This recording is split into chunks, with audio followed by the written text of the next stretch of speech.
Elder Jeffrey R. Holland spoke to us at the General Conference Saturday morning session. He spoke about divine love. And he said this: with or without riches, all are to come unto Christ with the same uncompromised commitment to his gospel. He was speaking about the rich young ruler. And so that doctrine, that uncompromised commitment to the gospel of Christ, that's what we are to show. That's what we are to evidence to God. We are to bring that to the table. Divine help is available at any moment one feels to make a change. So God is there to help us in our desire to make a difference to our lives. The people in the Book of Mormon had no contention because the love of God did dwell in the hearts of the people. And then Elder Holland says this: when the love of God sets the tone for our own lives, our relationship to each other, and ultimately our feeling for all humankind, then old distinctions, limiting labels, and artificial divisions begin to pass away, and peace increases. So there is this idea here, this powerful idea, that the love that we have for God needs to be the primary driving force. It needs to be the motivating force in our lives. The great test of our lives in many ways is to see, do we love God completely with this uncompromised commitment?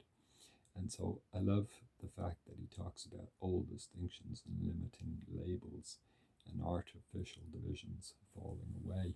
We live in a world of great conflict and great division and great dissension and contention. And there's a great temptation to divide people into ranks, into camps, into classes, into categories and distinctions that are artificial, that are temporary and transitory. But the gospel is the great unifier, it's the great leveler, and it puts us all on the same status, the same foundation, that we are to have divine love. And it's our divine nature that identifies us, not the things of the world.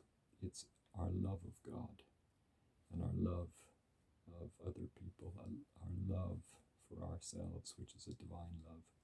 For those who love God enough to try to be faithful to him, he continues, he will give the ability, capacity, will, and way to love one's neighbors and themselves.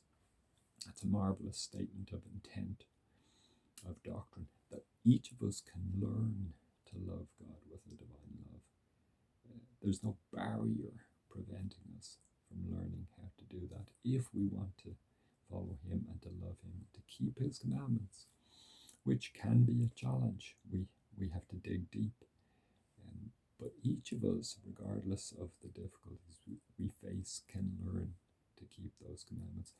And as we seek to keep those commandments, God gives us ability, capacity, a will, and a way to do that, to keep those divine commandments, to love God with all our soul, and to love our neighbor as ourselves.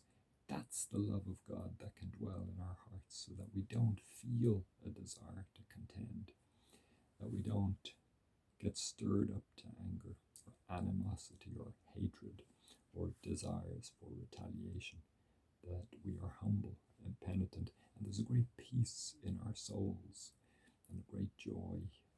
And that's what will unite the world. It's unity in love of God. It's to be united in divine love, and not in distinctions that are temporary, based on class or power or appearance or identifications of the world, but to be united in Christ according to his divine doctrine.